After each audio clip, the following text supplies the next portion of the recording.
veľmi jednoduchý recept. Stačí na ňo veci, ktoré bežne kúpite v obchode, ktoré vydržia aj bez chladničky dlho rokov a voda a varič. Nakázme si kopec cesnaku, keďže je to cesnakové, bo je to taká voňavá mňamka. Keď idete s babou do spacáku, tak aj ona bude jesť cesnak, sily budú vyrovnané, môžeme ísť na to. Vodu sme osolili, už vrie. To znamená, že môžeme tam dať špagetky, linguine v našom prípade.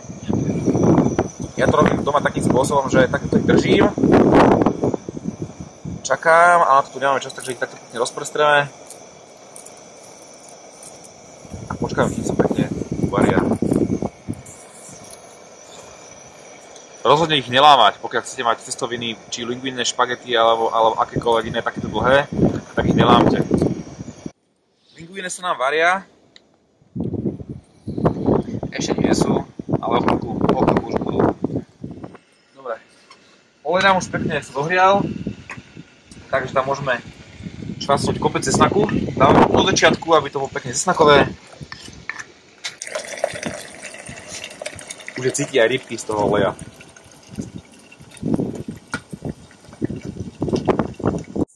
Cesnak sa už opiekol jemne, vpustil šťavu, dali sme tam čili papričku donútra a ideme na tie sardinky. Kto chce, tie kosti si môže vybrať odtiaľ. Ne, komu to nevadí, chlapom, tak si tam proste celé tie sardinky nahondia.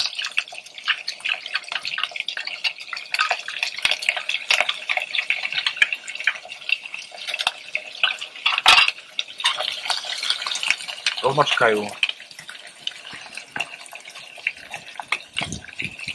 Oni aj tak tým typom sa rozpadnú. Premiešame, hodíme tam ešte sušené paradajky, nech to má takú taliansku chuť.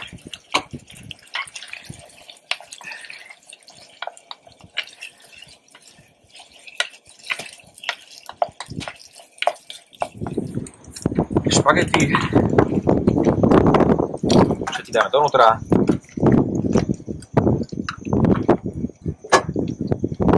A teraz to celé premiešame.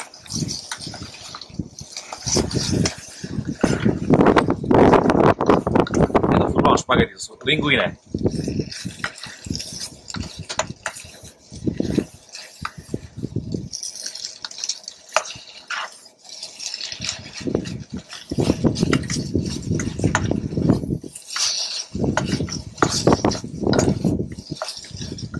Ešte chvíľku pomiešame, vypneme a môžeme podávať.